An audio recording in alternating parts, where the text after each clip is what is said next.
Hello, everyone. This is another Black Conservative. I am Ryan Bowling. Thank you all for joining me once again. I want to get right into this article.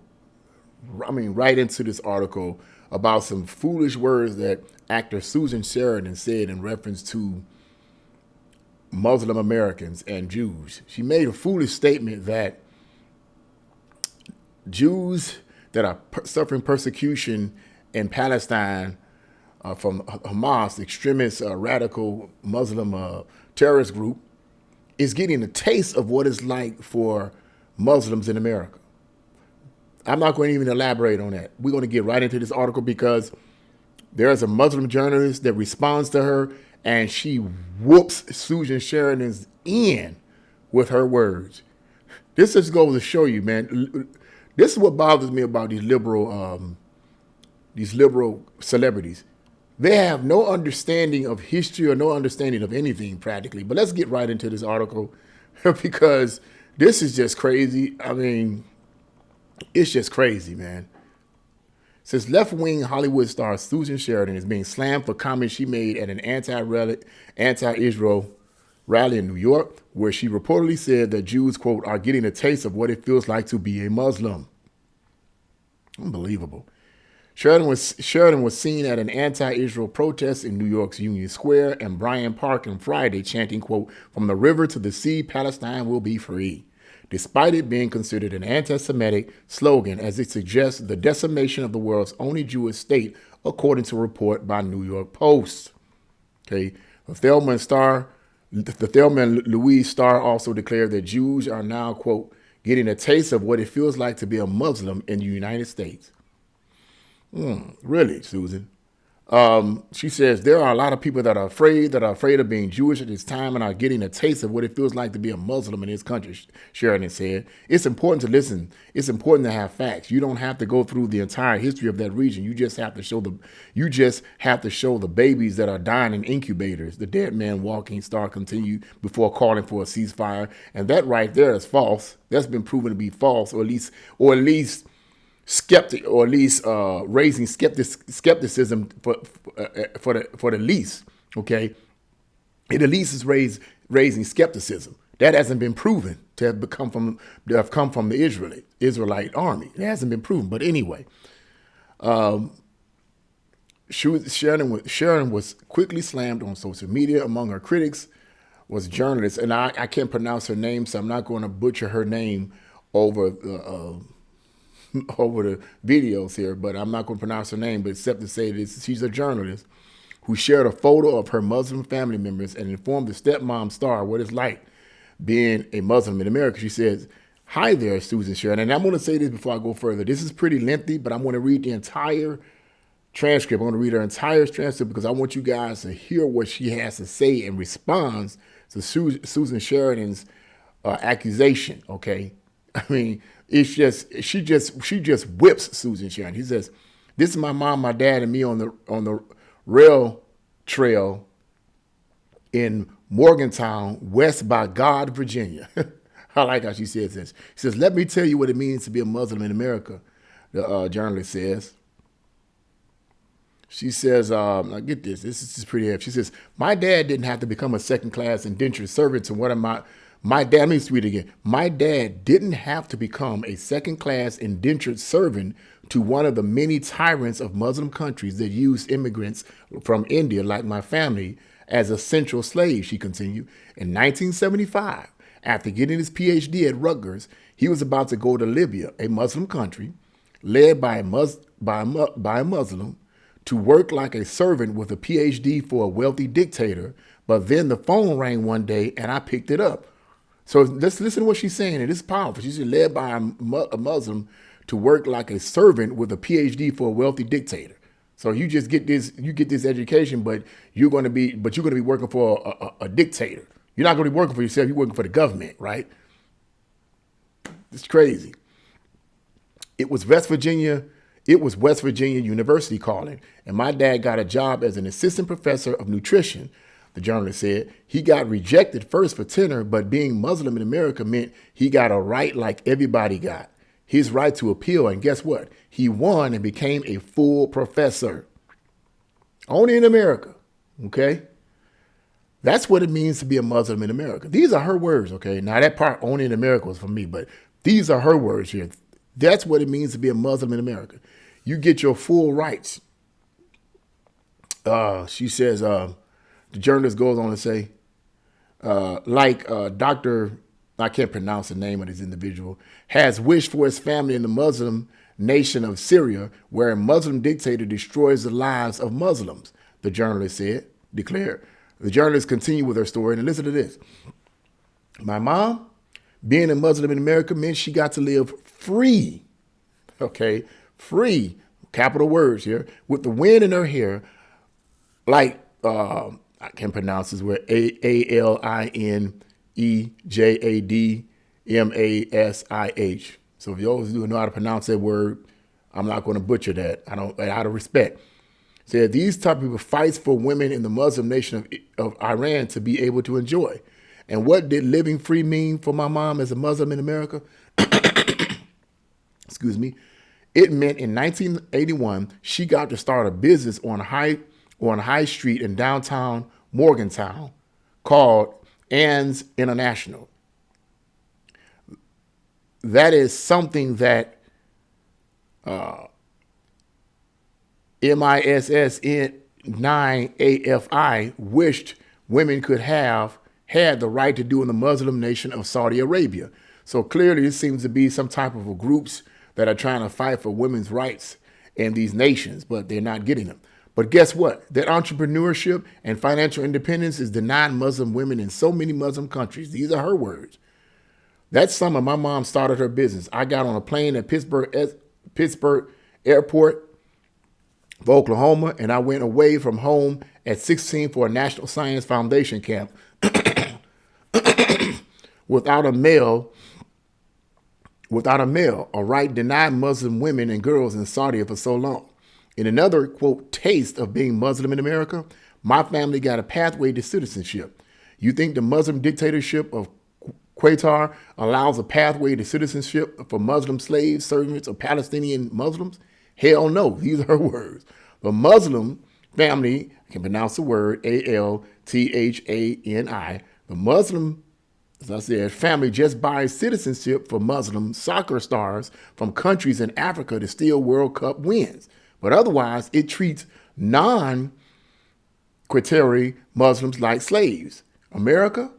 My family waited, took the test, studied the Constitution, and we are citizens. Hallelujah. I'm going to fast forward because this is just a taste of what it means to be a Muslim in America. In 2002, I fled Pakistan with a souvenir that could have gotten me in prison or killed. A baby growing inside of me, a wedding ring not upon my hand. That's true. Sharia law makes sex out of marriage a crime in Muslim countries like Pakistan. My body, the mullah's tyranny, and even dared to be atheists, okay? Like Yaz Mohammed XX, I hope I'm pronouncing that right. It's also a crime punishable by death in Muslim countries, but not in America. And she's absolutely right. It's not in America. You know, if you do see, where do you know in America if someone has sex outside of wedlock that they get persecuted for by the government? I'm not talking about somebody, some family member with it. I'm talking about the government. Nowhere. Okay, let's go on. Where do you think I came to give birth to my baby in safety and security without shame? West by God, Virginia, in the United States of America, where we enjoy equal rights as Muslim Americans, not Americans, the journalist proclaimed.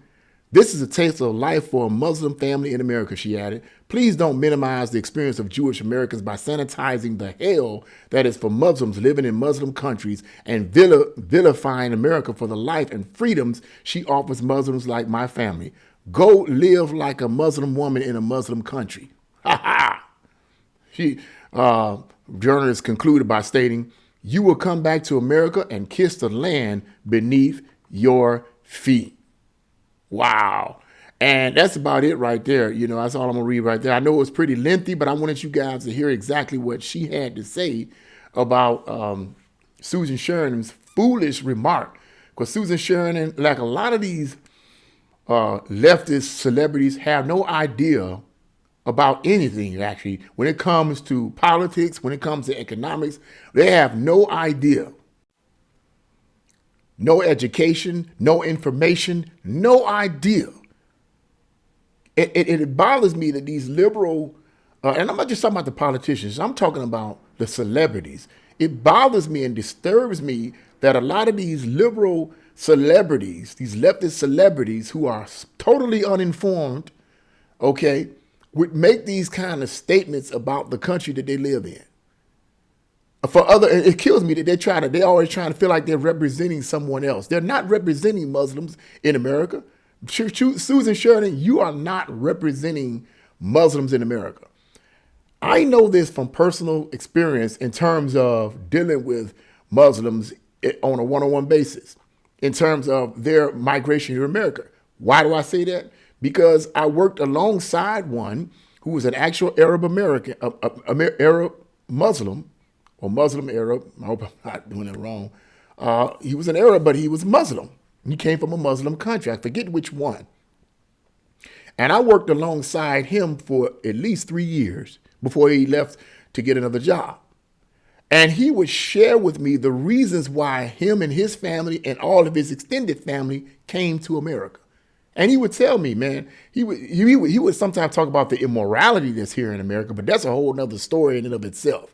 Okay, that's a whole separate situation. And I think I explained to some extent to him why that's so. I told him, I did tell him that was not the case with America early on, but the liberals and the communists infiltrated our country and messed everything up on the moral front. But that's another story in and of itself.